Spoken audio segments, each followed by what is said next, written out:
बिस्मिल्लाहिर्रहमानिर्रहीम। अस्सलामु अलैकुम students, welcome to the 6th module of fundamentals of API development course. आज के इस मॉड्यूल में हम एपीआई डॉक्यूमेंटेशन के बारे में पढ़ेंगे। सबसे पहले हम ये देख लेते हैं कि एपीआई डॉक्यूमेंटेशन क्या होती है। एपीआई डॉक्यूमेंटेशन किसी भी एपीआई की रिटन डिस्क्रिप्शन है। अगर हम आसान अल्फाज में बात करें तो ये एक डिटेल्ड मैनुअल है जो सॉफ्टवेयर डेवलपर को इस चीज के लिए हेल्प करता है कि एक एपीआई किस तरह काम कर सकती है। इस एपीआई डॉक्यूमेंटेशन में एपीआई के एंड पॉइंट्स, उसके रिक्वेस्ट रिस्पॉन्स फॉर्मेट्स, उसके पैरामीटर्स और उसके एरर्स के बारे में डिटेल से बताया जाता है। अब हम ये देखते हैं कि एक एपीआई की डॉक्यूमेंटेशन क्यों जरूरी है। जैसे कि हम कोई टूल इस्तेमाल करना चाहते हैं, तो अगर हम ये नहीं जानते कि ये टूल किस तरह काम करता है तो ये हमारे लिए बहुत बड़ी कंफ्यूजन है। इसी तरह अगर एपीआई की डॉक्यूमेंटेशन ना की जाए तो हम ये नहीं जानते कि ये एपीआई किस तरह काम करेगी। सो एपीआई की डॉक्यूमेंटेशन सॉफ्टवेयर डेवलपर्स को क्लैरिटी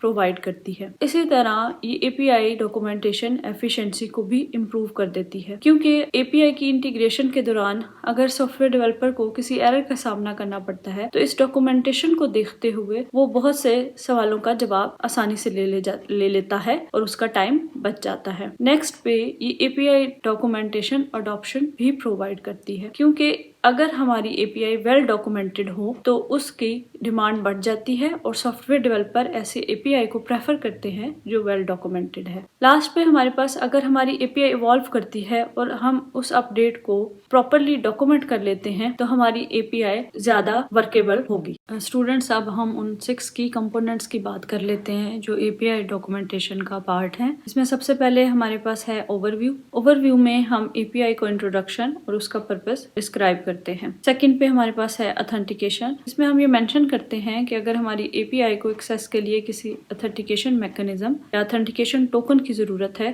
तो वो क्या है। थर्ड पॉइंट है हमारे पास एंड पॉइंट्स।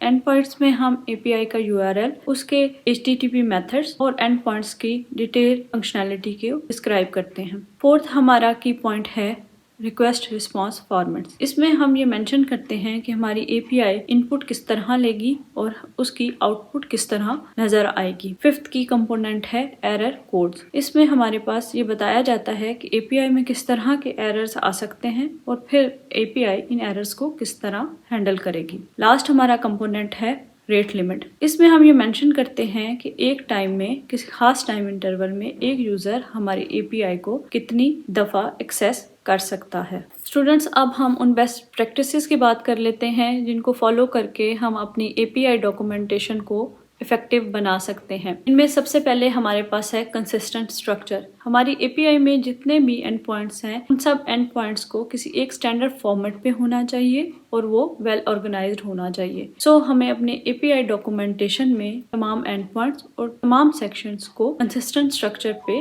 मेंशन करना है। इसके बाद हमें अपने यूजर्स और सॉफ्टवेयर डेवलपर्स को अपने एपीआई की क्लियर एग्जांपल और यूजेज सिनेरियो देने हैं। अगर हम अपने यूजर्स और सॉफ्टवेयर डेवलपर को अपनी एपीआई के क्लियर एग्जांपल्स देंगे, उससे हमारे सॉफ्टवेयर डेवलपर ये जान सकेंगे कि हमारी एपीआई की इनपुट रिक्वेस्ट फॉर्मेट्स क्या हैं और आउटपुट किस तरह की शो होगी। इसके बाद जब भी हम एपीआई डॉक्यूमेंटेशन करें तो हमें एपीआई डॉक्यूमेंटेशन किसी भी टूल को इस्तेमाल करते हुए करनी चाहिए। इससे हमारी एपीआई डॉक्यूमेंटेशन प्रॉपर होगी। स्टूडेंट, इसके बाद अगर हमारी एपीआई में कुछ चेंज आती है और हमारी एपीआई इवॉल्व करती है तो हमें इस एपीआई की चेंज को अपनी एपीआई डॉक्यूमेंटेशन में भी टाइमली मेंशन करना चाहिए। लास्टली, अगर हमारे पास कुछ कॉम्प्लेक्स यूजेज सिनेरियो मौजूद हैं तो हम उन यूजेज सिनेरियो को डायग्राम्स और फ्लो चार्ट्स को यूज करते हुए अपनी एपीआई डॉक्यूमेंटेशन में मेंशन कर सकते हैं। स्टूडेंट्स, अब हम देख लेते हैं कि हमारे पास well known API documentation tools कौन से हैं। इनमें हमारे पास मौजूद है पोस्टमैन, स्वैगर जिसको हम ओपन एपीआई भी बोलते हैं, रीडॉक एंड गिटहब। इनको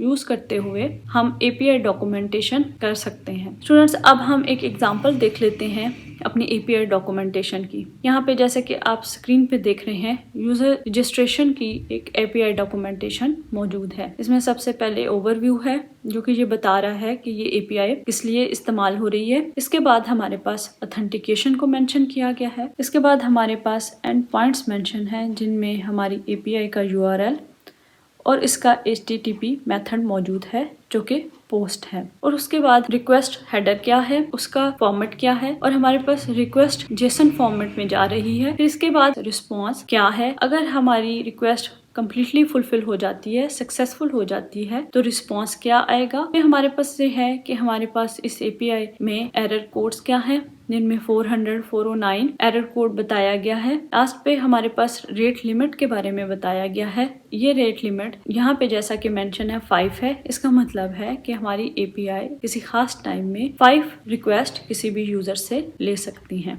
स्टूडेंट्स, अब हम पोस्टमैन एपीआई डॉक्यूमेंटेशन टूल को इस्तेमाल करते हुए प्रैक्टिकली ये देखते हैं कि कैसे हम एक एपीआई डॉक्यूमेंटेशन क्रिएट कर सकते हैं। आइए पोस्टमैन को ओपन करते हैं। यहाँ पोस्टमैन में हम लेफ्ट अपर कॉर्नर पे कलेक्शंस पे क्लिक करते हैं। यहाँ पे कलेक्शंस के मेन्यू से हम न्यू कलेक्शन को क्लिक करते हैं। इसके बाद न्यू रिक्वेस्ट को ऐड करते हैं। उसके बाद इस न्यू रिक्वेस्ट के मेन्यू से हम व्यू डॉक्यूमेंटेशन को ओपन करते हैं।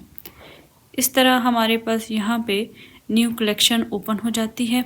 यहाँ ऊपर हम इसके डिस्क्रिप्शन देंगे और नीचे हम रिक्वेस्ट में सारे सेक्शंस की इंफॉर्मेशन को ऐड करेंगे, जैसा कि यहाँ पे हमने ओवरव्यू, ऑथेंटिकेशन, एंड पॉइंट्स और बाकी सेक्शंस को मेंशन किया है। ये करने के बाद हम राइट टॉप कॉर्नर पे पब्लिश को क्लिक कर देंगे। जो ही हम पब्लिश पे क्लिक करेंगे तो गूगल क्रोम में हमारी एपीआई डॉक्यूमेंटेशन का ऑप्शनल व्यू चेंजेस के लिए पेज ओपन हो जाएगा। यहाँ पे एंड पे आके पब्लिश पे क्लिक कर देंगे। जब हम पब्लिश पे क्लिक करेंगे तो आप देखेंगे कि हमारी ये एपीआई डॉक्यूमेंटेशन पब्लिश हो चुकी है और ये इसका यूआरएल है। हम इस यूआरएल को कॉपी करेंगे और एक न्यू टैब में ओपन कर लेंगे। अब हमने देखा कि यहाँ हमने इसको ओपन किया और ये हमारी एपीआई की डॉक्यूमेंटेशन जो हमने क्रिएट की थी पब्लिकली अवेलेबल है और हम इसको किसी के साथ भी शेयर कर सकते हैं। स्टूडेंट्स, अब हम जल्दी से रैप अप कर लेते हैं कि आज के इस मॉड्यूल में हमने किस किस चीज़ को स्टडी किया। पहले हमने देखा कि एपीआई डॉक्यूमेंटेशन क्या होती है। फिर हमने ये स्टडी किया कि एक एपीआई डॉक्यूमेंटेशन क्यों ज़रूरी है।